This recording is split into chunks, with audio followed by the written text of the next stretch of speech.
नमस्कार, times of Swaraj में आप सबों का स्वागत है और मैं हूं संतोष सिंह। और आज हम टाइम्स ऑफ स्वराज में चर्चा करने जा रहे हैं कि शिक्षा विभाग में जो अराजकता दिख रहा है ना, आज उसकी वजह मुझे समझ में आया कि भाई ये विभाग तो कहीं भगवान भरोसे चल रहा है।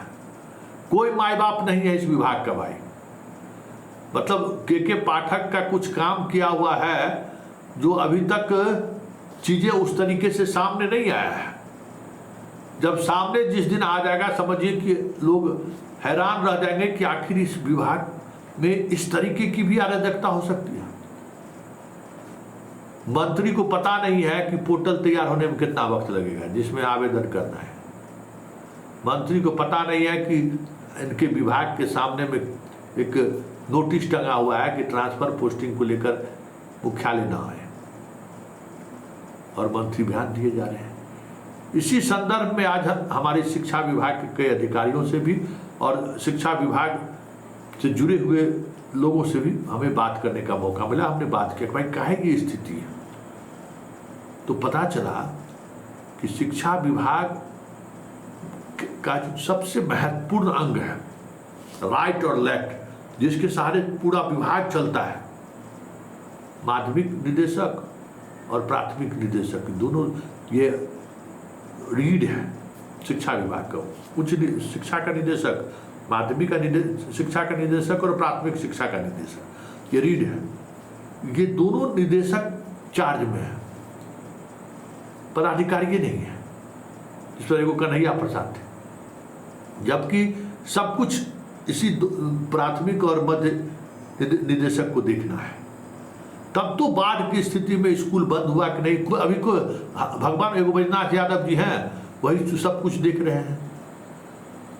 एसीएस भी जो है 90% समय तो मुख्यमंत्री एक साथ देते हैं, उनको समय कहाँ है शिक्षा विभाग माने का।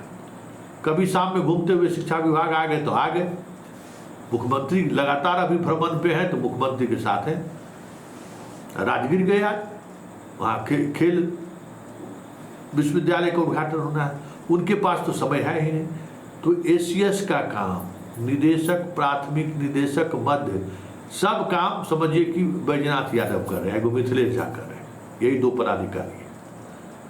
तब तो देखिए बाढ़, गर्मी छुट्टी जो है, बाढ़ के इलाके में गर्मी छुट्टी जो है, गर्मी छुट्टी के समय नहीं होता है, बाढ़ के समय होता है। ये अगर माध्यमिक निदेशक होता है, प्राथमिक निदेशक होता है, तो वो उनके पास रूटीन तरीके से फाइल आती और उस पर डिसीजन होता। के पाठक के दौर में भी ये दोनों निदेशक अपनी बात रखते थे कि करना क्या है। यहाँ तो किसी को पता ही नहीं है। आपको आश्चर्य होगा कि इस बीच जितने भी कोर्ट का केस आए हैं, सारे के सारे कोर्ट केस पेंडिंग बना हुआ है। कोई देखने वाला नहीं है, कोई फाइल पलटने वाला नहीं है।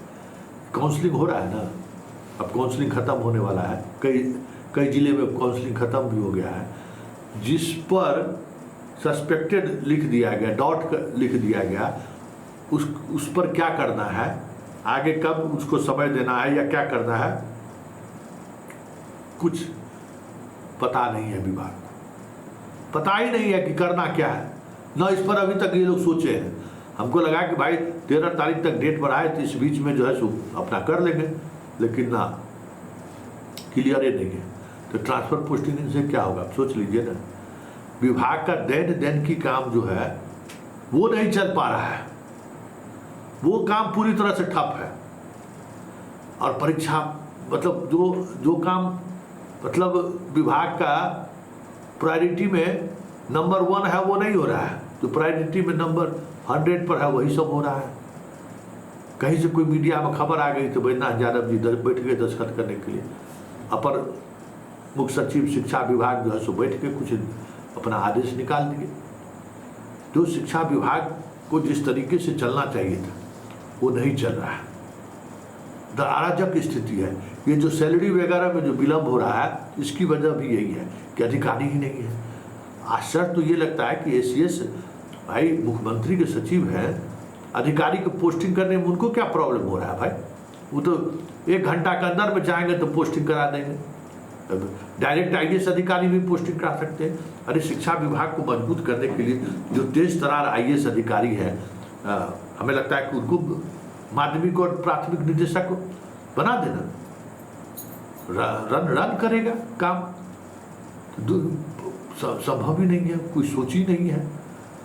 सबसे बड़ी बात यह है ना कि कोर्ट केस जितना पेंडिंग हुआ है, इस बीच में कितना कंटेम्प्ट हो चुका है। कोई अधिकारी नहीं है जो उस कंटेम्प्ट को लेकर फाइल मूव करे, उस पर आदेश ले। क्योंकि जो प्रोसेस है ना, एक बात समझ लीजिए, शिक्षा विभाग में जो कामकाज का जो प्रोसेस है उसमें निदेशालय का समझिए की है। बिना निदेशालय के चारों तरफ ही विभाग घूमता है, और अगर निदेशालय नहीं है तो समझिए कि पूरा डिपार्टमेंट डिफंड हो जाएगा, कोई काम नहीं हो सकता है। क्योंकि निदेशालय के निर्णय पर ही फाइल घूमता है, फिर अंत में वो लौटकर निदेशालय के सहारे ही वो उसका नोटिफिकेशन होता है। तो निदेशालय में है ही नहीं कोई, है तो चार्ज में है। बताइए ना, ट्रांसफर पोस्टिंग का जो है सो नियम बनना है, 4 गो व्यक्ति का कमिटी है, 3 गो आदमी सब डबल चार्ज में है, वो लोग बने हुए हैं। तो जो स्पीड अप होना चाहिए, जो चीज़ें दिखनी चाहिए शिक्षा विभाग में, वो नहीं दिख रहा है। पाठक अकेले जो है सो 10 व्यक्ति का काम 10 पदाधिकारी का काम कर लेता था, तो वो चीज़ें नहीं दिखी। सिद्धार्थ में वो कलेवर नहीं है। सिद्धार्थ के पास पहले से ही मुख्यमंत्री सचिवालय है, तो क्यों अपर मुख्य सचिव के रूप में शिक्षा विभाग में ध्यान दे।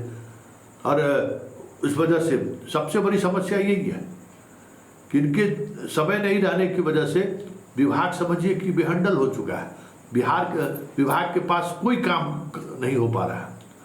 ऐसे में आने वाले समय में अगर यही स्थिति बनी रही, तो ये देखिए छुट्टी का कैलेंडर देखिए, चहलुम जो है सो एक दिन पहले था, जब तक नोटिफिकेशन हो तब तक 6 बज गया।